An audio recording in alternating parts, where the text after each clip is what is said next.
ഉണ്ടായിരുന്ന നിരാശ സംഭവം രക്ഷാപ്രവർത്തനത്തിൽ എന്തെങ്കിലും ഒരു പുരോഗതി നമുക്ക് ആശാവഹമായിട്ടുള്ളൊരു വിവരവും പങ്കുവെക്കാൻ ഉണ്ടായിരുന്നില്ല. എന്നാൽ ഇപ്പോൾ അങ്ങനെയല്ല, ഒരു നിർണായകമായിട്ടുള്ള സിഗ്നൽ നമുക്ക് ലഭിച്ചു എന്നതാണ് നമുക്ക് മനസ്സിലാക്കാൻ സാധിക്കുന്നത്. ഞാനിപ്പോൾ ഈ രക്ഷാദൗത്യം നടക്കുന്ന ആ സ്ഥലത്തിന് മറുവശമുള്ള പുഴക്ക് മറുവശമുള്ള സ്ഥലത്താണുള്ളത്. ഇവിടുന്ന് നമുക്ക് ദൃശ്യങ്ങളിൽ നിന്ന് ഏകദേശം ആ രക്ഷാദൗത്യത്തിൻ്റെ ദൃശ്യങ്ങൾ നമുക്ക് കാണാമെന്നാണ് ഞാൻ കരുതുന്നത്.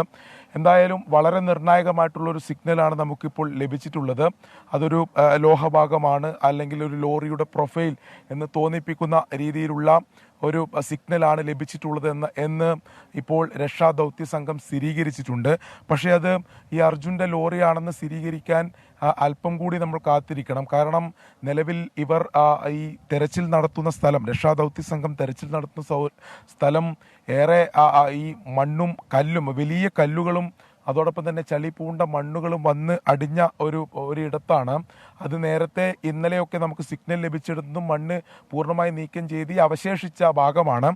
അവിടെ വലിയ വലിയ വലിയ തരത്തിലുള്ള കല്ലും മണ്ണും ഉണ്ട്. അത് നീക്കം ചെയ്യാതെ ഇത് കൃത്യമായി മോണിറ്റർ ചെയ്യാൻ സാധിക്കില്ല എന്നതാണ് അവിടുന്ന് ഈ സാങ്കേതിക വിദഗ്ധർ ഉൾപ്പെടെ പറയുന്നത്. എന്തായാലും നമുക്ക് ഈ 8 മീറ്റർ താഴെയിൽ ഈ ഒരു മെറ്റൽ ഡിറ്റക്ടറിൻ്റെ പരിശോധനയിൽ നമുക്ക് ഈ സാന്നിധ്യം കണ്ടെത്തിയിട്ടുണ്ട്, ഈ സിഗ്നൽ ലഭിച്ചിട്ടുണ്ട്. അപ്പോൾ അത് ഈ അർജുൻ്റെ ലോറി തന്നെയാണോ അല്ലെങ്കിൽ മറ്റെന്തെങ്കിലും, നമുക്ക് നേരത്തെ വന്ന വിവരങ്ങളനുസരിച്ച് ഈ മണ്ണിനടിയിൽ മറ്റു വാഹനങ്ങളും അകപ്പെട്ടിട്ടുണ്ട് എന്ന വിവരങ്ങൾ ഉൾപ്പെടെ വന്നിരുന്നു.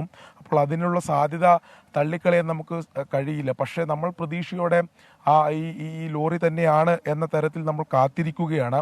എന്നാൽ അതിലൊരു ക്ലാരിഫിക്കേഷൻ അല്ലെങ്കിൽ അതിലൊരു സ്ഥിരീകരണം വരണമെങ്കിൽ ഇതിൻ്റെ ഈ മണ്ണ് നീക്കം ചെയ്തുള്ള പരിശോധന കൂടി പൂർത്തീകരിക്കേണ്ടതുണ്ട്. അതിനുള്ള ശ്രമകരമായിട്ടുള്ള ദൗത്യത്തിലാണ് ഇപ്പോൾ രക്ഷാപ്രവർത്തകരുള്ളത്. സൈന്യം ഉൾപ്പെടെ അവിടെ അതിന് നേതൃത്വം നൽകുന്നുണ്ട്. NDRF സംഘമുണ്ട്. നിലവിൽ ജില്ലാ ഭരണകൂടം നിയോഗിച്ചിട്ടുള്ള സംഘം ഇപ്പോൾ ഈ സിഗ്നൽ ലഭിച്ചതോടുകൂടി ആ സ്ഥലത്തേക്ക് എത്തിയിട്ടുണ്ട്.